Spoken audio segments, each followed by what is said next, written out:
যেমন কাপড় এমন এলুছে, অথচ অথচ মানুষ নাই দেন।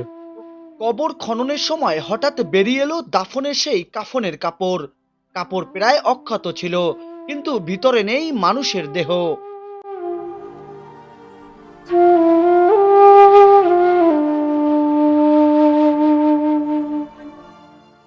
সম্প্রতি সামাজিক যোগাযোগ মাধ্যমে ছড়িয়ে পড়া একটি ভিডিওতে এমন এক দৃশ্য সামনে এসেছে।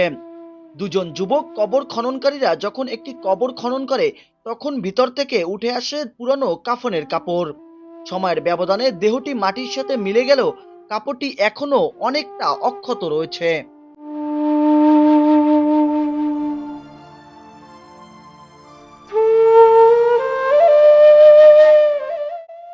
ভিডিওতে উপস্থিত একজনকে বলতে শোনা যায়, হায় রে মানুষ, আমরা দুনিয়ায় কত অহংকার করি, অথচ শেষ ঠিকানা এই 3.5 হাত মাটি। ইসলামের শিক্ষা অনুযায়ী মৃত্যুর পর মানুষের সাথে দুনিয়ার কিছুই যায় না, সাথে যায় কেবল তার নেক আমল ও ভালো কাজ। হাই রে মানুষ, তুচ্ছ নাই দেন। যেমন কাপড় এমন এলুছে, অথচ অথচ মানুষ নাই দেন। আহ, দেখছেন? আল্লাহু আকবার। মানুষের কোনো মূল্য আছে? কোনো মূল্য নাই। নিঃশ্বাসে কোনো বিশ্বাস আছে? মানুষ বাচ্চা সব শেষ, হাড় গুড় মাথা সব, শুধু লইছে আড্ডি। কাপড়ের কাপড় ঠেঙ্গের। আহ, দেখেন তো কি সুন্দর কাপড়, এই কাপড় টাইন্য আসছিল না, দেখছেন? আর আমরা মানুষের কোনো মূল্য নাই।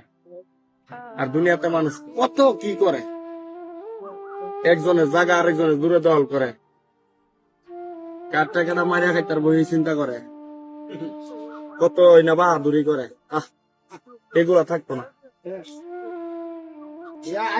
এই দৃশ্য যেন সবাইকে আবারও মনে করিয়ে দেয়, মানুষ যতই বড় হোক, একদিন তাকে ফিরে যেতে হবে মাটির কাছে। এই ঘটনাটি সামাজিক যোগাযোগ মাধ্যমে ছড়িয়ে পড়লে অনেকে এটিকে জীবনের জন্য একটি বড় শিক্ষা হিসেবে দেখছেন। তবে ঘটনাটি কোথায় ঘটেছে তা এখনো স্পষ্টভাবে জানা যায়নি। জাহিদুল ইসলাম জাহিদ, খবর কুয়াকাটা।